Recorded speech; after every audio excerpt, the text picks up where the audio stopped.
سلام. سلام. سلام یگانه جان، میتونی سلام. خودتو به ما معرفی بکنی؟ بله، یگانه بلونم، 27 سالمه، اهل تبریزم، فارغ التحصیل رشته معماری. چی شد که به معماری علاقه پیدا کردی یا اصلا چطوری وارد رشته معماری شدی؟ رشته معماری سلیقه من نبود، یعنی انتخاب من نبود. مادرم انتخاب کردن، برام تعیین رشته کردن. بعد که خودم مشغول تحصیل شدم بیشتر علاقه‌مند شدم و اصلا اینجوری بود که نمیتونستم از یعنی جز معماری به رشته دیگه ای فکر کنم. از در واقع مامانا همیشه هم رشته بد رو انتخاب نمیکنه. 100%. به حرف بهشون ماماناتون گوش اعتماد بدید. کنید. کامل. گفتی فارغ التحصیل رشته معماری هستی. لیسانس تو کجا گرفتی؟ ارشد لیسانسمو تو کجا تبریز گرفتی؟ گرفتم، ارشدمو ترکیه دانشگاه یدیتپه خوندم و همچنین دکترام هم دارم ادامه میدم. لیسانستون کجا گرفتین؟ کدوم دانشگاه؟ تبریز. دانشگاه تبریز. بله. چرا حالا دانشگاه ترکیه یا چرا اصلا یدیتپه؟ قبل اینکه من بیام ترکیه خواهرم توی یدیتپه رشته دندون میخوند و من یک بار که اومدم کمپوس رو دیدم، جو دانشگاه رو دیدم، حالا بچه ها رو، امکانات دانشگاه رو دیدم، خیلی علاقه‌مند شدم که حالا یه اپلای بکنم. اپلای کردم و حالا خودم قصد مهاجرت به ایتالیا رو داشتم که جواب این ایتالیا؟ آره، بهشت معمارا. میلان دوست داشتم برم بخونم چون خیلی هم تعریفشو میکردن که معماریش خیلی خوبه. حالا خیلی راضیم که نرفتم ایتالیا. از ترکیه راضیم چون بازار کار ایتالیا مثل ترکیه نیستش الان، یه خورده اشباع شده. درسایی از لیسانست بودن که حالا بعداً به دردت بخورن؟ بله، توی لیسانس درس‌های فرم فضا معماری و انسان طبیعت معماری و تاریخ معماری، اینا درسایی بودن که خیلی به دردم خوردن. توی ارشدم به دردم خوردن، مخصوصا تاریخ معماری. حتی خودم هم در کنار درسام کتاباشو میگرفتم و میخوندم چون چیزای واقعا به درد بخوری بودن. پاس کردن کدوم درس برات سخت بود؟ پاس کردن کدوم درس برام سخت بود؟ یه خورده درسایی مثل ایستایی و اینا که ریاضیات بودن و بیشتر مثلا رشته عمران بود دیگه، مثلا ما تو معماری میخوندیم. ایستایی یه خورده سخت بود ولی اونم باز جذاب بود برام چون اونا رو هم باید یاد میگرفتیم.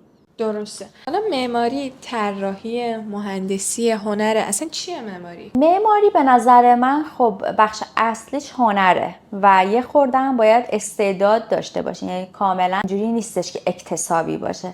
یه خورده باید استعداد ذاتی داشته باشی و در کنارش هم باید مهندس باشی هم هنر. دوتاش با هم درسته. معمار رو میسازه در واقع. دقیقاً. یعنی معمار باید بدونه که چی رو طراحی میکنه و چجوری میخواد اجرا بکنه. فرق معمار با معمار داخلی چیه؟ میتونی اینو بهمون یه توضیح بدی؟ معمار خب تو اسکیل بزرگتر نگاه میکنه به پروژه و نور و رنگ و فضا و اینا رو تو اسکیل بزرگتر مد نظر قرار میده، ولی معمار داخلی اینا رو بیشتر با دیتیل میاره تو فضا، یعنی داخل فضا اجرا میکنه. معمار خوب چه معماریه؟ چیا رو باید بلد باشه اصلا؟ معمار خوب به نظر خود من باید با یک نگاه بتونه اسکیل آبجکت ها رو در بیاره، با یک نگاه بتونه نور، رنگ و فضا رو تصور بکنه و توی ذهنش اصلا قبل اینکه بیاره رو کاغذ روی ذهنش ترسیم بکنه. اون فضا سازی در واقع یکی از مهمترین بخشای معماریه. آره دقیقا، یعنی 3D کنه تو ذهنش. یه اتاق خالی رو ببینه. بله دقیقا. کدوم شاخه از معماری نظرتو جلب میکنه؟ من حالا برخلاف این که معماری ژنرال خوندم و کارمم معماری داخلیه، ولی رستوریشن معماری خیلی دوست داشتم و ترمیم. آره ترمیم و بازسازی خیلی دوست داشتم. هم تو ایران مرمت میگم، مرمت معماری. درسته. خیلی دوست داشتم ولی نسبت شرایط حالا بازار کار و اینا نرفتم سراغ. دقیقاً داشتم به این فکر میکردم. حالا رستوریشن، مرمت خب یه چیز خیلی تخصصیه و هر از گاهی اتفاق میفته. واسه همین داشتم به این فکر میکردم بازار کارش خیلی کم قراره باشه. بازار تو چون خب نیاز جامعه، نیاز مردم نیستش. دقیقاً. عموم مردم نیاز به رستوریت ندارن. درسته. و فقط تو حالا بناهای تاریخی و جاهای تاریخی بیشتر مورد استقبال قرار میگیره. بعد یه سوالی که برام پیش میاد اینجا اینه، توی کشور دیگه مثلا الان توی ترکیه مثلا، خب به یه معمار خارجی بخش رستوریشن رو میدن؟ یعنی میدن معمار خارجی بیاد این کار رو انجام بده براشون؟ آره، یعنی معماری که نتونه وجدان اون کار رو نداشته باشه قطعا نمیتونه. حالا این از هر جای دنیا میخواد باشه، چه خارجی باشه یعنی فرقی نمیکنه، باید اون وجدان کاری رو داشته باشه، متریال و ضوابطی که هست رو رعایت بکنه، در واقع حفاظت کنه بنای تاریخی رو، نه اینکه بخواد بیاد یه کانسپت جدید بهش اضافه کنه. چطور میشه وارد بازار کار ترکیه شد؟ اصلا خودت از کجا شروع کردی؟ خب من قبل اینکه شروع به کار بکنم توی ترکیه سعی کردم خیلی اصطلاحات و متریال و بازار مبل و اینا رو خیلی علاقه داشتم که برم یاد بگیرم و همچنین توی اجرا هم خیلی از ضوابط فرق میکنه با تو ایران، یعنی اینا رو یاد گرفتم. ولی در کنار همه اینا شما باید یه بیزنس و یه بازاریابی و کانکشن خوبی هم داشته باشید. از اونجایی که شما هم ایران کار کردید هم ترکیه، سلیقه ایرانی‌ها و ترک‌ها چقدر به هم نزدیکه؟ سلیقه ایرانی‌ها و ترک‌ها، خب من سلیقه ایرانی‌ها رو ترجیح میدم. خیلی کلاس و اون سلیقه‌شون بالاتر از ترک‌ها هستش. حالا اینو ایشالله که ترک‌ها نبینن این ویدیو رو. ما زیرنویس می‌کنیم میذاریم. نه بازار کار ما رو خراب نکنیم. رابطه معمار و کارفرما چطور باید باشه؟ همه معمارا خب سلیقه و حالت آوانگاردی دارن، یعنی دوست دارن که طرحی که میزنن رو اجرا بکنن و جز اون طرح هیچی به نظرشون خوب نمیاد، یعنی اون چیزی که تو ذهنشونه برترین طرحه. ولی خب توی بحث بیزینس این خیلی دیگه وارد نیست، یعنی باید خواسته ها و پیشنهادهای کارفرما رو خیلی پیشه بگیری، انعطاف پذیر باشی. آره دقیقاً، یعنی نسبت به اونا بیای طرحی که میخواد رو با استاندارد و به شکل درست اجرا بکنی که بتونه از فضا، چون اون قرار استفاده، اون تو اون فضا کار میکنه، زندگی میکنه بالاخره. خب تا حالا شده خونه یا طراحی کنی که اصلا حاضر نباشی توش زندگی بکنی؟ خونه که نه، ولی یه آفیسی بله بود که من اصلا کانسپتش رو دوست نداشتم، فقط تو حالت کارفرما میخواست، یعنی کانسپتی که من کار میکنم مدرنه و ایشون خیلی کلاسیک میخواستن، در حد گچکاری و آینه کاری و اینا که من خیلی دوست ندارم سبک. آره. پس با نما رومی هم مشکل دارین تو ایران؟ بسیار نما رومی بسیار مشکل دارن، چون اصلا اصولی کار نمیشه. حالا اینا رو نمیدونم خیلی تخصصیه بگم نگم. نما رومی اصلا برای خودش یه استراکچر جدا باید داشته باشه که وزنو نیاره رو بنای رو ساختمون. آره، برای همین توی ایران اصلا خیلی توجه نمی‌کنن بیشتر سازنده ها، برای همین مشکل پیش میاد تو بحث زلزله و اینا. همونایی که در واقع اون نما رومی‌ها رو میسازن همونایی هم که کلاسیکا رو طراحی میکنن توی خونه. دیگه آره دیگه سلیقه‌ش. حالا یه سوال دیگه، چرا خونه ها رفته رفته کوچیک شدن یا دارن کوچیک‌تر میشن؟ خب این علت‌های مختلفی داره، به خاطر اینکه افزایش جمعیت هست و نیازمند فضای بیشتری بر زندگی هستیم. برای همین برج‌های بزرگ توی شهر می‌بینید دیگه، همه جا شده برج و خونه. بحث دوم اینه که آدما دیگه مخصوصا کشورهای رو به پیشرفت نمیان اکثر زمانشون تو خونه سپری کنن، میرن بیرون تو محیط کارشون، توی حالا کارخونه ها، جاهایی که نیاز به نیروی کار هست کار میکنن، نه تو خونه. برای همین رفته رفته دیگه کوچیک میشه، یعنی آشپزخونه ها هست میشن سری فقط برای خوابه دیگه اکثرا. دقیقاً.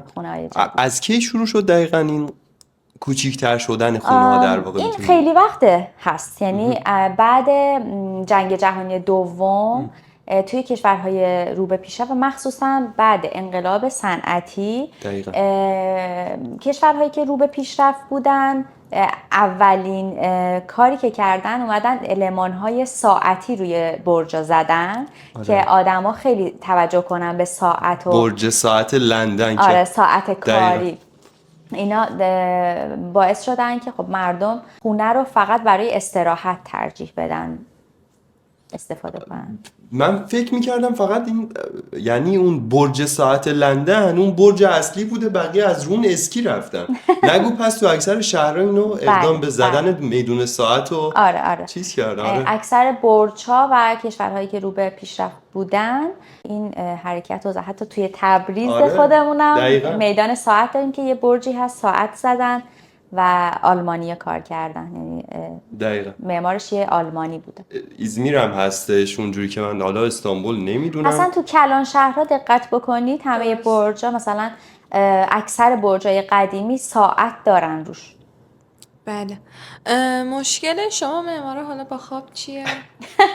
چه همچین کم خوابی؟ اینو من خیلی توی دوران تحصیلاتم باش مواجه بودم، به خاطر اینکه ما زبان پرزنتمون اینه که بخوایم یه تصویری بسازیم، یه ماکتی درست بکنیم و اینا خب زمان بره و چیز عملیه دیگه. زمان بیشتری نیاز داریم برای اینکه بخوایم ارائه بدیم طرحمون رو. برای همین شبا بیشتر آرامش بیشتری داریم زمان. دقیقاً همون تایم شب آدم تمرکز بیشتری، من اینجوری هم یعنی خودم هم من تمرکز بیشتری داره، آدم میتونه بهتر روی کارهایی که میخواد تمرکز بکنه. آره. به خاطر سکوت شاید باشه. دقیقاً خب شب یه سکوتی داره دیگه و اینکه تو روز شما حواستون خیلی پرت میشه، زنگ میخوره تلفن، یه کاری باید انجام بدین، حواستون همه درگیره محیط بیرونه. شبا بیشتر وقت میذاریم. حالا شغل یه نفر رو میتونی از روی خونش تشخیص بدی؟ تا حدودی میشه تشخیص داد که مثلا طرف چقدر با سلیقه است، مرتبه، نامرتبه، چیدمان خونش میشه اینو فهمید. از اشیا و حالا آبجکت هایی که تو خونش هست میشه اینو مثل کتاب. دقیقاً کتاب مهمترین چیزیه که میتونه تشخیص بده. مثلا خونه من بیاین همه کتابم در مورد معماریه، متوجه میشین خب یه معماره یا معماری خواهد ساخت یا معمار خواهم شد. اولین معمار تاریخ زن بوده یا مرد بوده؟ این دیگه نیازی به سوال کردن. قطعاً که زن بود، چون مردا همیشه تو طبیعت دنبال شکار و آوردن آذوقه برای خانواده بوده و زنها همیشه بچه نگه می داشتن، در واقع یه سرپناهی نیاز داشتن برای اینکه بتونن زندگی بکنن. برای همین اولین در واقع سرپناه رو خانوم ساخته. اون در واقع توی غارم که زندگی میکردن همیشه با اون معمار داخلی ما روبرو بودیم، مثلا از اون دیوار نوشته های سومری از کنده‌کاریاشون. دقیقاً چون معماری اصلا یه سبک زندگیه، اینجوری نیستش که ما بعداً کشفش بکنیم. تا حتی غارها هم ما دیوار نویسی میکردن یا مثلا میبینیم که نقاشی های روی دیوار هستش. حتی اون موقع هم این یه نوع معماری بوده، یعنی یه اثری بوده رو دیوارها. چه متریالی تو معماری هیچ وقت باهاش کنار نیومدی؟ متریال هایی که خب اورجینال نیستن، مثلا سنگی که طرح پارکته، من هیچ وقت مثلا متریال هایی که یه متریال دیگر رو بخوان رویت بدن رو قبول ندارم. با این متریال نه استفاده کردم تا حالا، نمیخوام استفاده کنم. لطفا هر کی هم تولید میکنه دیگه نکنه. اگه قرار بود بین این دوتایی که میگم یکی رو طراحی بکنی کدوم رو انتخاب میکردی؟ سنگ قبر یا دستشویی؟ خب دستشویی یه مکان خصوصیه، ولی سنگ قبر همه میتونن بازدید کنم. برای سنگ همین قبرم خیلی خصوصیه، هیچکی نه. نمیاد هیچکی نمیتونه بیاد تو. نه خب بیرونش رو به عنوان یه المان، چون دستشوی فضاست، یه فضای خصوصی، سنگ قبر یه المانه. برای همین دوست داشتم سنگ قبرم رو طراحی بکنم که بتونم اونجا خودم رو تو یادها نگه دارم. تا حالا شده از معماری پشیمون بشی؟ توی تحصیلم نه، چون همیشه با علاقه خوندم، معماری رو دوست داشتم، ولی توی کار وقتی با اوستا مواجه میشی بعضا اینجوریه که کاش اصلا ادامه تا اینجا نمیرسیدم، کاش اینجا رو این قسمت از معماری رو نمیدیدم. ولی خب خیلی مهمه، مثلا کار ما اینجوریه که نظارت روی اوستا نباشه همه چی تمام. صبر ایوب میخواد به اصطلاحی. بدقولیای واقعا بدقولیا خیلی بله. بد اینجا. ولی البته اینم بگم اوستای خیلی خوبم داریم 100% که واقعا هنرمندن و بیان شاید ایرادهای شما رو رفع بکنن، بگن که مثلا من اینجاشو انجام بدم. حالا اینو یه ذره تخصصی ما بعداً تو پادکست بعدی میگم. درسته حالا میگن چوب کارا یا کابینت کارا خیلی بدقولن؟ بدقولی که خب بعضیشون واقعا بدقولن، بعضیشون هم واقعا سرشون شلوغه. برا همین نمیدونم، برا من احساس میکنم معمارا هم بدقولن، واسه همین اصلا این موضوع زیاد چیز نکرد. کاملا تکذیب میکنم. معمارا بدقولن؟ نه نمیدونم. نه بدقول نیست. و سوالی که از همه مهمونامون میپرسیم، هوش مصنوعی میتونه جاتو بگیره؟ هوش مصنوعی جامون رو نمیتونه بگیره، ولی خیلی از کارهامون رو میتونه آسون بکنه، خیلی سریعتر میتونه انجام بده. ولی خب همیشه ما بودیم که دیتا دادیم، ما بودیم که بهش یه مسیری دادیم، قطعاً جامون رو نمیتونن بگیرن. و مهمتر از این که هوش مصنوعی یا حالا ربات ها چیزی که هیچ وقت نخواهند داشت احساسات هستش و قدرت اختیار. اراده و اختیاره که ندارن، اراده و اختیار رو ندارن، یعنی چیزیه که امیدوارم که نداشته باشن. اینجوری بگم بهتون. حالا من یه سوال بپرسم ازتون. حتما. توی خونتون یا حالا محیط کارتون یه آبجکتی هستش که کم استفاده میکنین و نمیتونین حذفش بکنین؟ کم استفاده سوال سختیه. میکنیم نمیتونیم حذفش کنیم. تا حالا اصلا به این فکر کرده بودین؟ آره اتفاقا فکر کردم. من واقعا با تخت خوابم مشکل دارم. اوکی راحته، آدم راحت میتونه بخواب، ولی خیلی از فضای اتاقو میگیره. یعنی اتاقی که توش تخت خواب باشه دیگه هیچ چیز دیگه نمیتونه قرار بگیره اونجا، از دست میره اون فضا. یه چیز راحت یه توشک پهن میکنی. چقدر قبلا قدیما خوب بود، توشک مینداختم پهن میکردی همونو جمع میکردی. آره. اینم خب وابسته شده به اینکه خونه ها رفته داره کوچیک‌تر میشه. یعنی خب خونه های قبلی اتاقا اینقدر کوچیک نبودن. البته از اونجایی که من خب مامانم خیلی زور میکرد بهم توشک خودم جمعش کنم، یکم میتونم حرفمو پس بگیرم. این هم کار راحتی نیست. ولی خب اون خودش یه ورزشی بود. صبح که میخوایم پاشین یه ورزشی میکردین، یه فعالیت فیزیکی میکردین. نمیشه اولش صبح. بعضی از کارا واقعا تو خونه آدم الان که اینقدر ربات ها مثلا اومدن، قدیما اینجوری بود که خب خودت یه فعالیتی تو خونه میکردی، همیشه سر حال بودی. دقیقاً. الان جارو برقی خودش کار میکنه، نمیدونم ماشین ظرفشویی، همه دارن کار میکنن، تو نشستی. و این رفته اصلا توی آینده یه آدما انقدر که چاق میشن که فعالیت دیگه ندارن، انقدر چاق میشن که نمیتونن از سر جاشون پاشن و همه کار رو ربات‌ها میکنن. آره یه انیمیشن هستش، یه انیمیشن به اسم Love, Death and Robots که دقیقا همین موضوع نشون میده، اینکه هوش مصنوعی قراره چی کار با آدم بکنه و اینکه واقعا نمیخوام تصورم بکنم که چی باشه، ولی خب خیلی کمک میکنه. خیلی هم از اون جنبهایی که گفتی قراره بهمون آسیب بزنه. بله. ولی خب به نظر من که ربات‌ها اومدن وارد زندگی شدن به خاطر اینه که خب آدما دیگه وقت کمتری رو تو خونه دارن میگذرونن. همونطور که گفتیم بعد انقلاب صنعتی خب وقتی که طرف تایمش دیگه تو خونه نیست نیاز داره به یه چیزی که کارهای توی خونه‌ش انجام بده. آخه میگن که ربات‌ها واسه اینه که حالا ببخشید با مهمونمونم حرف نمیزنیم من دارم با شما مصاحبه میکنم. نه ولی میگن که خب اومدن زندگی آدما رو راحت تر کنن. خب تا کجا میخوایم راحت تر بشه؟ همین شکاری که گفتین دیگه، ما هیچکی دیگه شکار نمیره، از سوپرمارکت غذامون رو میگیریم دیگه، خونمون رو جارو نمیکنیم، حالا دیگه میگیم بی زحمت دیگه حیونا رو دیگه خودمون بریم شکار بکنیم. حیونا رو راحت بذارید، نه در کل دارم این میگم. هم غذا هست حالا. و سوال آخرمون ازتون، توصیه‌تون برای یه معمار جوان چیه؟ خب من انقدر هنوز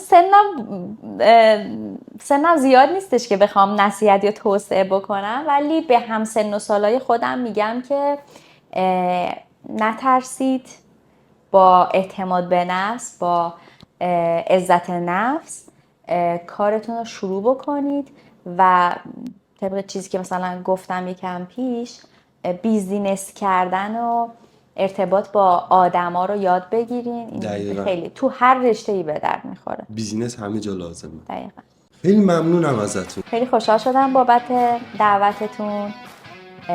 خیلی ممنونم که اومدی. خواهش میکنم. دستتون در نکنه. خیلی مصاحبه خوبی بود. مرسی. خیلی خواهش میکنم.